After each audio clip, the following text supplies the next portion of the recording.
Esta es la pregunta, ¿no? ¿Por qué no hubo diálogo al final, después de la convocatoria por parte del gobierno, después de que el rector había aceptado este diálogo, después de que el vocero presidencial había hablado de diálogo? ¿Por qué no se llegó al final a este diálogo? Estamos en contacto con don Jorge Santiesteban, miembro del Comité Interinstitucional, y le traslado esta pregunta. Jorge, ¿cómo le va? Buenos días. ¿Por qué no se han sentado nuevamente a dialogar, a poder establecer esta mesa como se tenía esperado? Buen día, ¿cómo le va?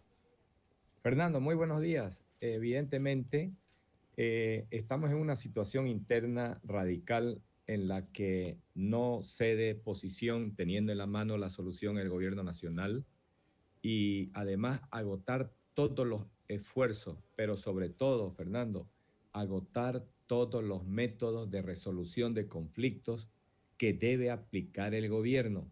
Estos métodos de resolución de conflictos, Fernando, son protocolos internacionales establecidos por los organismos externos y no los ha aplicado. Tenemos la información, el intercambio de información, el acercamiento, tenemos el cumplimiento de acuerdos, los han violado, entran al diálogo fuera de las normas, porque cuando se sientan o intentan negociar o sentarse en una mesa de diálogo, en las calles sacan el garrote.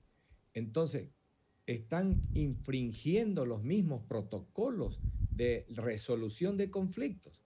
Y esto está en las manos del actual gobierno. Entonces, cuando hay una línea dura y la intencionalidad es aparentar, Fernando, aparentar, intentar aperturar diálogos para que la comunidad nacional e internacional vaya a pensar que ese es un gobierno que extrema las medidas de diálogo, de acercamiento, pero la intransigencia viene de la parte de los que están, en este caso, el Doctor, pero a pueblo ver, cruceño. ¿no hay un poco de intransigencia de ambas partes? Aquí el tema es el siguiente, de que usted puede ver dos bloques en conflicto. Entonces, cuando analizamos quién tiene razón, cuando analizamos de dónde viene este conflicto, obviamente surge de un incumplimiento a una situación, a un pedido que forma parte de, de una política de Estado. Y si esa política de Estado no la cumple el responsable, surge el conflicto.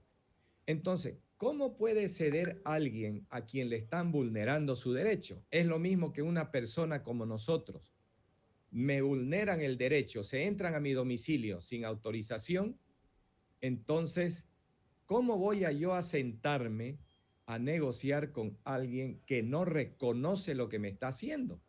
Entonces, no se trata de decir la intransigencia por ambas partes, porque eso es una situación que utiliza el gobierno y aquellos que han cercado un departamento. Si nosotros, uno de nosotros dos, Fernando, tuviera una persona que en este momento necesita atención médica de urgencia, los botellones de oxígeno que deben entrar al departamento de Santa Cruz, pero el cerco no lo deja.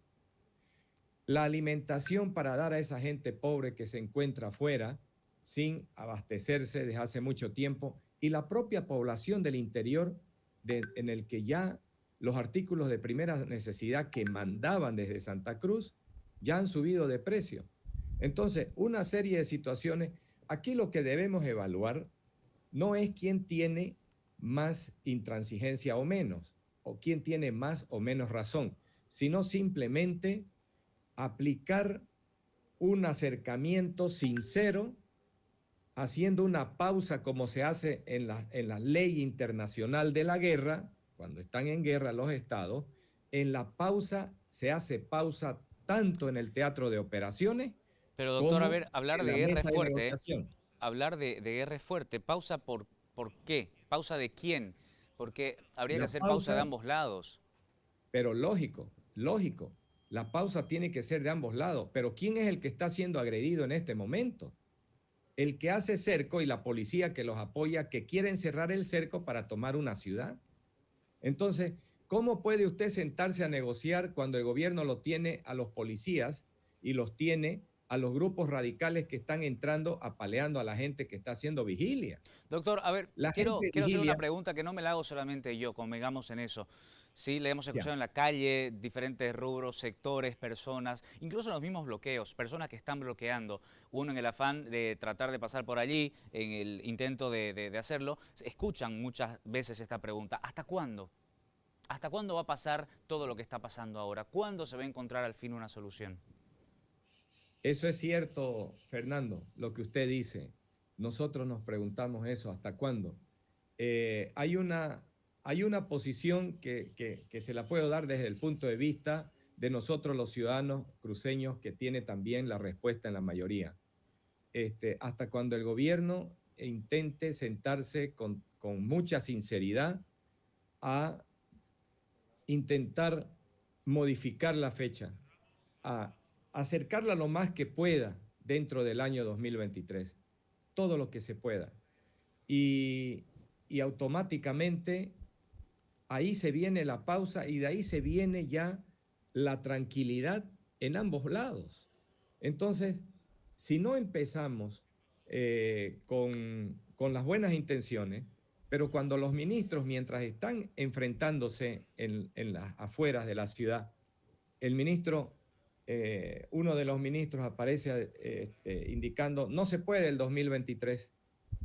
Entonces, es decir, ¿cómo nos vamos a sentar? Es una situación muy difícil, Fernando, el hasta cuándo lo va a dar la situación, cómo se vaya a presentar y bueno, la resistencia hasta donde pueda el departamento de Santa Cruz y aquella imposición hasta donde pueda llegar por parte del gobierno, Fernando.